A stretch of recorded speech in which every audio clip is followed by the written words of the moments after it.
আসসালামু আলাইকুম প্রিয় ভিউয়ার্স। আমার সামনে যে দুইটা কন্ট্রোলার দেখতে পাচ্ছেন, এই দুইটা কন্ট্রোলারই কাস্টমারের, অর্থাৎ গাড়িওয়ালার কন্ট্রোলার।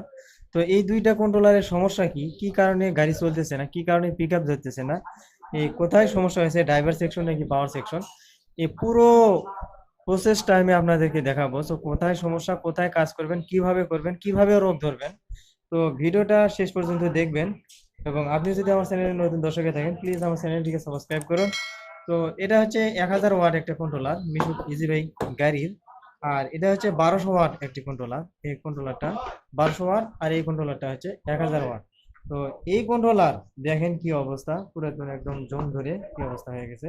তো আপনারা যারা আসলে নতুন টেকনিশিয়ান ভাই আছেন, নতুন মেকানিক ভাই আছেন যারা, তাদের জন্য এগুলা কন্ট্রোলারের কাজ করা খুবই কষ্টজনক হয়ে যায়। কারণ এখানে দেখেন যে ড্রাইভার সেকশনে যে 5টা তার আছে, এই 5টা তার প্রায় সেম একই কালার হয়ে গেছে। এখানে আপনার বুঝতে খুব কষ্ট হবে যে আসলে কোন তার কোন কালার। এটা কন্ট্রোলার না করলে আপনি বুঝতে পারবেন না, দেখতে পারবেন না। তো ড্রাইভার সেকশনে দেখেন একটা নেগেটিভ, একটা পজিটিভ, আর বাকি তিনটা থাকে হচ্ছে হলুদ সবুজ নীল। এই তিনটা তারের কালার কিন্তু সেম একই রকম হয়ে গেছে। এটা কোনটা হলুদ, কোনটা সবুজ এবং কোনটা নীল এখানে বোঝার অপশন নাই। আচ্ছা, এটা গেল ড্রাইভার সেকশন। এখন পাওয়ার সেকশনের কথা যদি বলি, পাওয়ার সেকশনে দেখেন যতগুলা তার আছে প্রায় সেম কালার। এখানে যে কি অবস্থা রে ভাই, এইখানে যে আসলে সেন্সরে যে 5টা তার থাকে, লাল কালো এবং হলুদ সবুজ নীল, এই 5টা তার আসলে কোন 5টা তার এটা আমাকে খুঁজে বের করা যে কত কষ্টজনক, এটা আসলে আমি বলে বোঝাতে পারবো না। তো যারা আসলে নতুন টেকনিশিয়ান ভাই আছেন, তারা আসলে এইগুলা বিষয়টা বোঝা খুবই সমস্যা হয়ে দাঁড়ায়। আবার এখানে যে পিকআপের 3টা তার থাকে, একটা লাল কালো আর একটা হচ্ছে সবুজ, ব্যাক গিয়ারে 2টা তার থাকে, এবং রিভার্স ফরওয়ার্ডের 2টা তার থাকে। এইগুলা তার দেখেন সবগুলো তার একই অবস্থা। আর একটা গাড়ি যখন বন্ধ হয়ে যায় তখন কিন্তু আমার ড্রাইভার ভাইরা অনেক সময় চেষ্টা করে যে আমার গাড়িটা কোথায় সমস্যা, কেন চলতেছে না। আমার ড্রাইভার ভাইদেরও অনেক সময় ভিডিও দেখার মাধ্যমে অনেকটা ধারণা থাকে যে কোন তার কোথায় কি। তো অনেক সময় দেখা যায় যে এইগুলা তার খুলে তারা এলোমেলো করে অনেক চেষ্টা করার পরে যখন গাড়িটা চলে না, তখন গাড়িটা নিয়ে আসি। তো এখানে অনেক তার খোলা ছিল। তো অনেক তার খোলা, তো এইখানে আসলে কোন তার কোথায় কি অবস্থায় লাগানো ছিল ভাইরে ভাই, এটা নতুন ভাইদের জন্য খুবই কষ্টজনক বোঝা ভাই। এইগুলা কাজ যদি আপনি প্রফেশনাল লেভেলে আপনি যদি বুঝতে চান, শিখতে চান, অবশ্যই আপনাকে একটা দক্ষ টেকনিশিয়ানের কাছে যাইতে হবে, দক্ষ মিস্ত্রির কাছে যাইতে হবে। একজন দক্ষ মেকানিক ছাড়া এগুলা বিষয় আপনাকে কেউ খুঁটিনাটি পুরোপুরি ভাবে আপনাকে শিখাবে না, বলবে না, বা শিখাইতেও পারবে না ওরকম ভাবে। তো আসলে প্রফেশনাল লেভেলের কাজ শিখতে গেলে আপনাকে প্রফেশনাল লেভেলের একজন মেকানিক ভাইয়ের কাছে যাইতে হবে। তো আপনারা দেখেন, এখানে আপনি যদি খুব ভালো একজন দক্ষ মেকানিক হতে চান, আপনাকে অবশ্যই ভালো ট্রেনিং সেন্টারে যেতে হবে। ভালো ট্রেনিং সেন্টারে গিয়ে আপনাকে এই motor controller, charger, wiring, electric এবং মেকানিক বিষয়ে কাজের প্রশিক্ষণ নিতে পারেন। তো এইখানে দেখেন কন্ট্রোলারটা আসলে একদম ফ্রেশ কন্ট্রোলার, এই কন্ট্রোলার। তো এই কন্ট্রোলারের দেখেন আপনি এইখানে যে কতগুলা তার আছে, এইখানে আপনি যদি না বুঝতে পারেন, এইখানে না বুঝতে পারলে এইখানে কোনটা আপনার সেন্সরের তার আছে, কোনটা আপনার 5 ভোল্টের, কোনটা আপনার ব্যাক গিয়ারের, কোনটা পিক আপের, এইগুলো আপনাকে খুঁজে বের করতে হবে। আর এগুলো খুঁজে বের করার নলেজটা আপনার ভিতরে থাকতে হবে, তা না হলে আপনি তো কাজ করতে পারবেন না ভাই। তো এখন আমি আপনার রোগটা নির্ণয় করে আপনাদেরকে দেখাবো।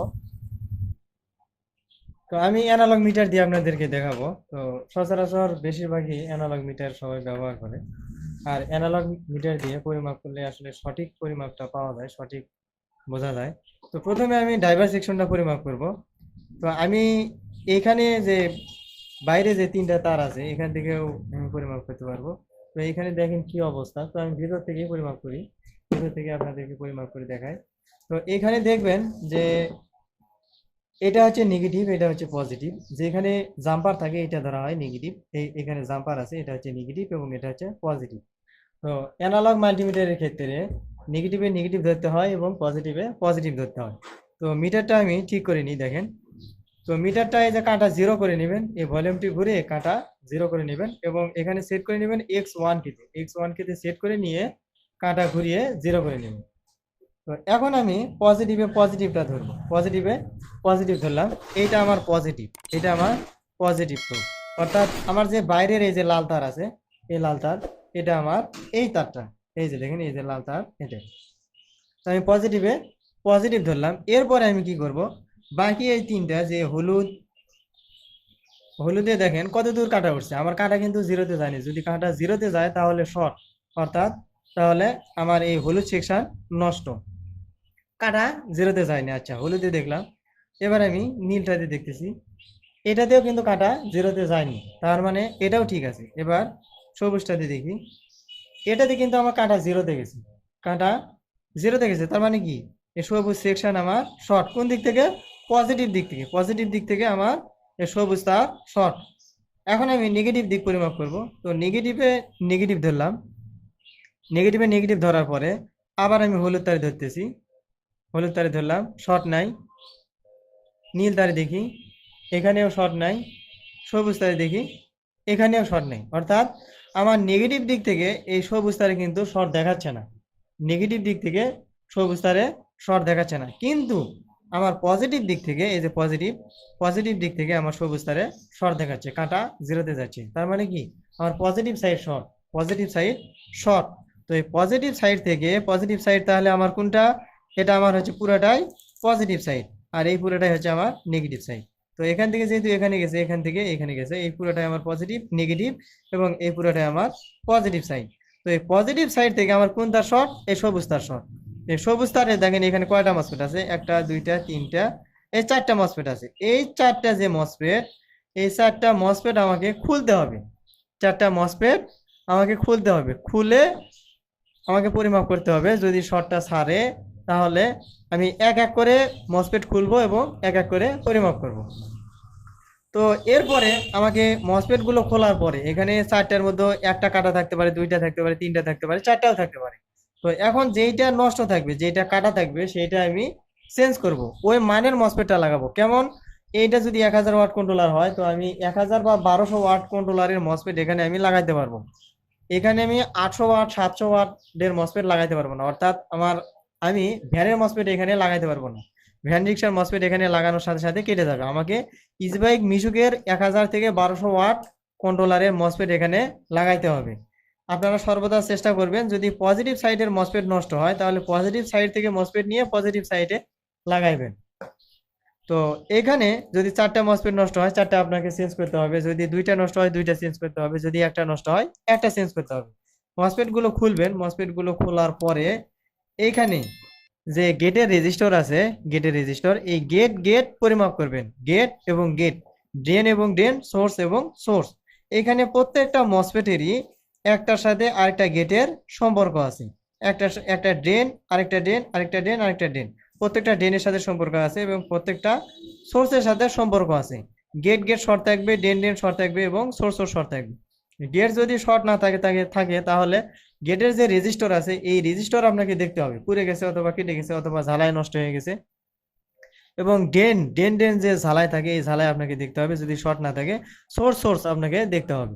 তো গেট গেট, ড্রেন ড্রেন এবং সোর্স সোর্স যদি শর্ট থাকে তাহলে সেই কন্ট্রোলারটা আপনি মসফেট লাগাইবেন, ওই কন্ট্রোলারে 100% কাজ করবে, যদি আদার সাইডে কোনো সমস্যা না থাকে। এখন বলতে পারেন হয়তো যে ভাই আপনি তো এখানে মসফেট চেঞ্জ করে দেখাচ্ছেন না। ভাই, একটা মসফেট যদি আমি চেঞ্জ করতে যাই তাহলে ভিডিওটা অনেক লং হবে, তো ভিডিওটা অনেক বড় হবে। আর আপনাদেরকে আমি মেন বিষয়টা আমি আপনাদেরকে বোঝানোর চেষ্টা করতেছি। আপনাদের মূল্যবান সময়টা আমি নষ্ট করতে চাচ্ছি না। ভিডিওটা লং হলে আপনাদের ভিডিও দেখার ধৈর্য থাকে না। তো এখানে মেন বিষয়টা আমি আলোচনা করতে চাচ্ছি, যে এখানে গেট গেট, ড্রেন ড্রেন এবং সোর্স সোর্সটা দেখবেন। এখানে আপনি পজিটিভ সাইডের পজিটিভে দেখবেন, নেগেটিভ সাইডের নেগেটিভে দেখবেন। অর্থাৎ এই পজিটিভ সাইডের যে সবুজ তার আছে, এই সবুজ তারের সাথে কিন্তু এই নীল তারের গেট গেট শর্ট থাকবে না। এই সবুজ তারের মধ্যে যে কয়টা মসফেট আছে, এই কয়টা মসফেটের শুধু গেট গেট শর্ট থাকবে, ড্রেন ড্রেন শর্ট থাকবে এবং সোর্স সোর্স শর্ট থাকবে। আশা করি বুঝতে পারছেন।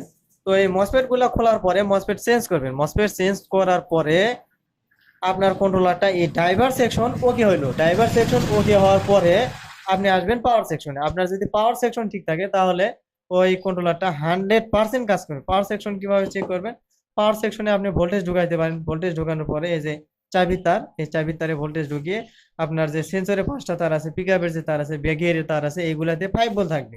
যদি 5 ভোল্ট থাকে তাহলে ঠিক আছে। আর যদি 5 ভোল্টের নিচে থাকে, যেমন আপনার 4.5 ভোল্ট, 6 ভোল্ট, 7 ভোল্ট, 8 ভোল্ট যদি থাকে, 4 ভোল্টও যদি থাকে তাহলে ঠিক আছে। আর যদি 4 ভোল্টের নিচে থাকে তাহলে ঠিক নেই, তাহলে সমস্যা আছে। তো এখন আমি প্রথমে যে কথা বললাম, এই যে পাওয়ার সেকশনের মধ্যে আপনি এই তারগুলা যদি চিনতে না পারেন, অনেক ড্রাইভার ভাই এগুলা তার খুলে এলোমেলো করে নিয়ে আসে। তো আপনাকে যদি এখানে বুঝতে না পারেন, এখানে বোঝার কিছু অপশন আছে, এখানে যে সংকেত গুলা দেওয়া আছে, এখানে সংকেত দেখে দেখে আপনাকে বুঝতে হবে। আর এই সংকেত দেখে যদি বুঝতে চান, তাহলে আপনাকে একজন দক্ষ টেকনিশিয়ান ভাইয়ের কাছে যাইতে হবে। এই কন্ট্রোলার সম্পর্কে কিছু গুরুত্বপূর্ণ কথা আছে, সেগুলা আপনাকে শিখতে হবে, সেগুলো আপনাকে জানতে হবে।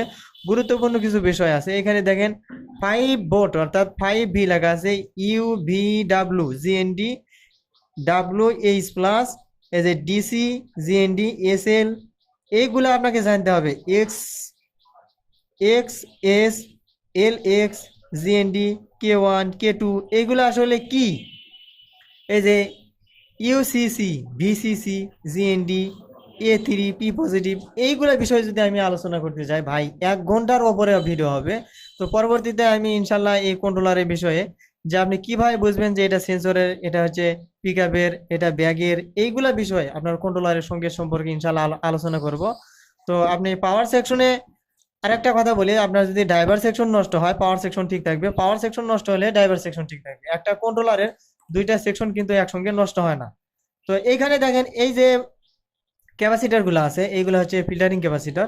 এই ক্যাপাসিটার অনেক সময় ফুলে যায়, ফেটে যায়, ফুলে যায়, ফেটে যায়, এরকম যদি ফুলে যায় তাহলে এই ক্যাপাসিটার গুলো চেঞ্জ করে দেবেন। যত ক্যাপাসিটার আছে এগুলা চেঞ্জ করে দেবেন, তাহলে গাড়ির লোড শক্তিটা ভালো থাকবে, বৃদ্ধি পাবে। আর এগুলা ক্যাপাসিটার যদি ফুলে যায় তাহলে গাড়ির লোড শক্তিটা কমে যায়, গাড়ির গতিটা কমে যায়, স্পিডটা কমে যায়। তো এটা হচ্ছে এই কন্ট্রোলারের ড্রাইভার সেকশনের সমস্যা। তো এই কন্ট্রোলার সম্পর্কে যদি আসলে ভাই আপনাকে যদি ভিডিওর মাধ্যমে কাজ শিখতে চান, আপনাকে ধৈর্য ধরে ভিডিওগুলো দেখতে হবে। আর এই কন্ট্রোলারে আমি কাজ করব, তবে আমি আপনাদেরকে দেখাতে পারতেছি না, যে কাস্টমারকে সার্ভিস খুব তাড়াতাড়ি সার্ভিস করে দিতে হবে। এই কারণে আমি আপনাদেরকে বিষয়টা শুধু আলোচনা করলাম। তো এই কন্ট্রোলারও একদম ফ্রেশ, নতুন কন্ট্রোলার, ফ্রেশ কন্ট্রোলার। তো এই কন্ট্রোলারের সমস্যাটাও আমি পরিমাপ করে দেখছি, ড্রাইভার সেকশনের সমস্যা। তো বেশিরভাগ কন্ট্রোলার আসলে ড্রাইভার সেকশনেরই সমস্যা হয়, বেশিরভাগ কন্ট্রোলারেই।